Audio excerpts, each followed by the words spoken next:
Greetings, adventurers. This is DM Kurt, and I am here with Blacklight, a PDF that I grabbed from the Scrying Dutchman and printed it out using the old home computer instead of going to a local print shop and have them, do it professionally. This is, really, this is all I need, So, what is Blacklight? Well, Blacklight is a supplement for the Shadowdark fantasy role-playing game, which is a lot like basic D&D, except with a few tweaks. Because each character only has like one thing to do on their turn per round, you don't have to wait for everybody in front of you on initiative to do 4 different things and figure out which 4 among 20 different options of combat abilities that are all listed in this articulated sheet, what they can do. So you're not going to be sitting there all day or evening waiting for your turn. Also, character generation is accordingly quick. Okay, but this is not a fantasy supplement, okay, from the Scrying Dutchman using the Shadowdark RPG third-party license and is not affiliated with the Arcane Library. So he did this on his own. It uses modern weapons, okay, in there. So you can have your modern day shoot 'em up. So the background is, in this particular supplement, that you are members of this secret organization that hunts down and closes portals in our world to other places, to other planes of existence, okay? Think of that TV show series Fringe.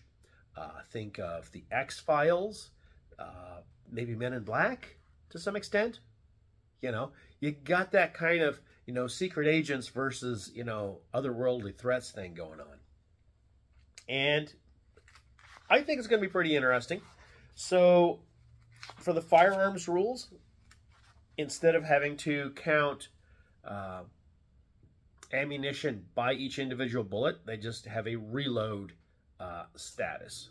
So if you're carrying a handgun, a regular semi-automatic pistol, at the end of a combat or whenever the game master deems appropriate, let's say roll a d6 for your loading.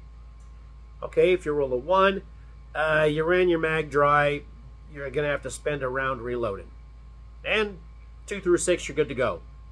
Don't worry about it. That's instead of tracking individual rounds, which we know players don't like to have to go to that level of granularity all the time. They go, oh, well, this shouldn't be math. This shouldn't be like filling out your taxes. Whatever, dude. It's, we just hand wave that, make it quick. If you have an automatic weapon, you're going to run the magazine dry a lot more frequently. So you're going to have like a 3 or a 4 on a D6. You have to reload. Okay?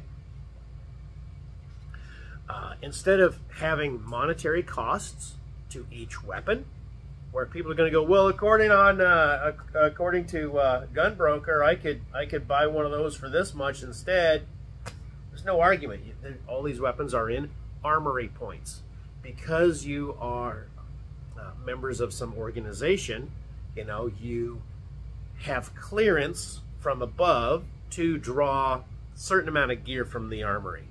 Okay, so we don't have to worry about how many dollars and cents and such that you have in your pocket and have to go buy a weapon. Okay, just, you have this much stuff. For the one shot that I want to run for my group, everybody's going to have a handgun. Certain people, most of them, are going to have a long gun of some kind, generally like a shotgun. Okay? So, it assumes human characters, but, you could make up other things. The gunfire and explosions have a tendency, depending on whether you're in an unsafe, risky, or deadly environment, of drawing random encounters. So if you get into a gunfight, you can attract the attention of whatever's in the locale, which could be good or bad. Probably bad. There's an optional rule for your firearm jamming. So if you roll a 1 on a d20 on your roll to hit, then roll a d6, and certain weapons are more likely than others to jam. And that's an optional rule. The classes, you have an assault specialist, which is your standard door kicker. The heavy support dude, who's a little physically extra tough. A recon agent or scout. So these are very militant characters, so you could make a whole military thing. You could go something like the A-Team, you know? Specialists. Specialists are more technically inclined members of the organization, such as scientists, engineers, computer programmers, medics. Might want one of those. Sapper. I'm not including those in the pre-gens. I'm going to give them my PCs. Drivers. So you could possibly turn this into you could use the bones of this to make some sort of thing like that movie, The Italian Job, you know, or some kind of heist situation. Now limit the body armor to just plain clothes or very light hidden armor, you know, not full riot gear running around. You're like, no, dude, you're going to attract too much attention. Investigators, kind of a detective kind of situation. And psychics. So with the psychic class, you don't get a lot of hit points, and you get some kind of a ability like telepathy, telekinesis, pyrokinesis, electrokinesis, astral projection. What I ran into is I could not use all of the abilities in this class using the free quick start rules for Shadowdark. Okay, I can use some, all right? But because the quick start only goes up to like 4th level characters, you don't have certain spells available. For example, electrokinesis. The agent has access to the lightning bolt spell from core materials. If chosen again, they additionally get access to the disintegrate spell. Now, those are powerful magic spells, and they are not in the level 4 and below range in the fantasy game. Spell casting in this, or use of psychic powers, is done by rolling a check. Okay, you have this ability, and you attempt to cast it by rolling a d20 plus some attribute bonus against a target number. I want to cast Burning Hands because I have pyrokinesis. Okay, cool. You're going to need to roll an 11 or better. Roll your d20 plus intelligence.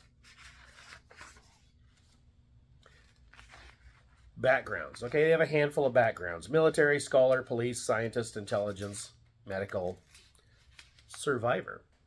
As in, you're the survivor of a horrific event as an ordinary civilian. I like the way they did the weapons. So we will have that loading thing where you just, you know, hey, I was in a firefight and I had a handgun. Did I blow through all my ammo? Shotguns have a spread effect. I think that the spread rate of shotguns is a little over-exaggerated in games, but whatever. I guess it does depend on barrel length, but whatever. Cost and armory points, slots. Okay, so encumbrance in role-playing games has been a bit of a sticking point. PCs don't want to, players don't want to admit that their player character is carrying too much gear and has to get rid of some of it. The solution that Shadowdark went with is a little bit video gamey in that they said, okay, you get 10 gear slots. Big things cost more than one slot to carry. Small things may, like spare batteries for your flashlight. You could get like 3 sets of spare batteries for a small flashlight in one gear slot. Pistol magazines, reloads for a handgun, 2 reloads per 1 gear slot. How many gear slots do you get? 10. Or your strength score, which could be technically up to an 18, whichever's higher, okay? So we have, you can carry some gear, not a whole lot, and it's really easy to figure out. So if you want to carry an M249 saw, it's going to cost you 4 of your gear slots, and in addition to whatever spare ammo you're going to want to go through, because it is capable of both burst and automatic fire, and you are very likely to blow through your ammo if you really get hot with that. There are some rules for attaching accessories to a firearm.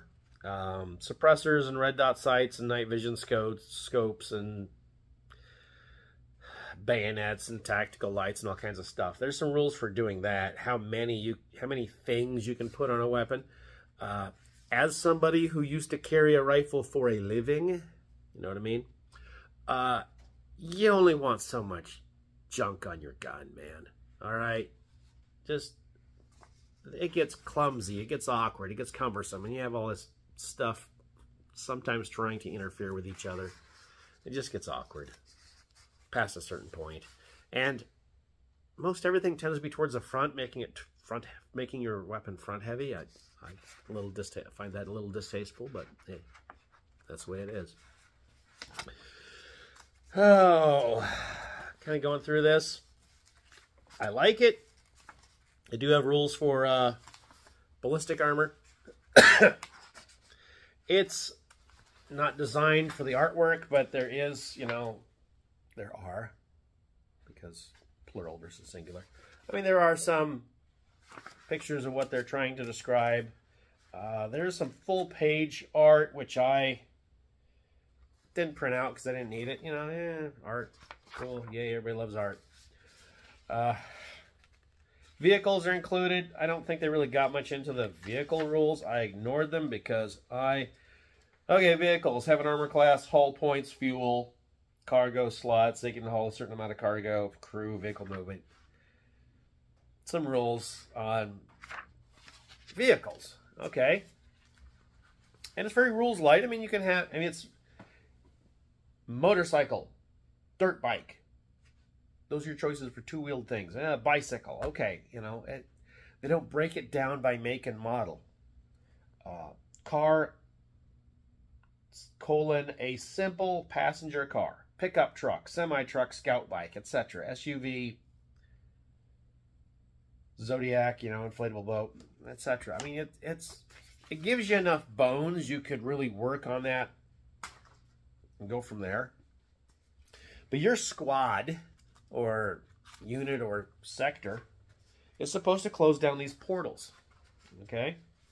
The Blacklight organization was founded during the dark years of World War II. Clandestine organization trying to combat the threat of occult science employed by the Axis powers, which the Germans especially dabbling in these strange rituals and forbidden scientific realms. Operation Quasimodo, in a climactic confrontation at a hidden facility deep within occupied Poland, the agency faced off against the powerful alliance of occultists and scientists running a project known only as Die Glocke, a bell-shaped device made to permanently bridge the gap between our world and those of dark, twisted powers lurking at the edge of reality. Yada, yada, yada. The good guys won, but many cracks between the edges of reality were made, and so all these little portals are happening. This is actually based on some research the author did about a thing called Die Glocke, a bell-shaped device, which, when the Allies went to go find it, all they found was basically this big round frame that the thing was supposed to be hanging in. It was supposed to be a time travel device, but it was missing. So, dude did some homework. That's kind of cool. Anyway, would I recommend Project Blacklight? I would. I think it just for the sake of a one-shot, it'd be worth it if you run this with a quick start from Shadowrun or Shadowdark. And yeah, recommend it. If you're willing to do it and you got the players who want to go there, you could make this into its own little campaign. There is a one-shot involved called Operation Homewrecker. You go to a cabin in the woods. No spoilers, because I know you're listening out there, Eric. So, yeah, you could run a lot of different scenarios off of this, and because the premise is that you're a group that is sent places, your little adventures don't have to be super tied together. They could kind of be very episodic. I think this would be worth your money. Operation Blacklight. I will put the link to the Shadowdark PDF. I'll give all the links down below. All right, and like I said, it's like $6. That's like nothing. You know, that's beer can money. You know, go take the dog for a walk. Pick up a couple cans while you're doing it. DM Kurt out.